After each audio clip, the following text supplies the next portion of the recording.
ஜியோ ஹாட்ஸ்டாரில் ticket to finale பற்றி ஒரு ப்ரமோ வந்திருக்கு. அந்த ப்ரமோவில் என்ன காமிக்கிறாங்கன்னா, டிக்கெட் டு ஃபினாலேயோட ஃபஸ்ட்டு டாஸ்க்கு சபரி தான் வந்து டாஸ்க் லெட்டர் ரீட் பண்ணுறாரு. லாஸ்ட் இயர் நம்ம பார்த்தோம்ல, தலைக்கு மேலே ஒரு இது மாதிரி, அதுக்கு தான் ஹைட் எல்லாம் மெஷர் பண்ணிட்டு போனாங்க.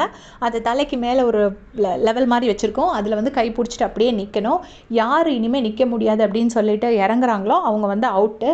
ஸோ உண்மையிலே ஷாக் ஆகிட்டேன். எல்லாருமே முடியலன்னு இறங்கிட்டாங்க. சபரி, கமர்தீன், திவ்யா, பார்வதி எல்லாருமே இறங்கிட்டாங்க. சுபிக்ஷா வந்து கடைசி வரை நின்னாங்க. எனக்கு தெரிஞ்சு சுபிக்ஷா கூட நின்னது அரோரா மாதிரி இருந்துச்சு ப்ரமோவில். பட் அரோரா நின்றுக்க சான்ஸ் இல்லையே, அப்படி தான் இருந்துச்சு எனக்கு பார்க்கும்போது.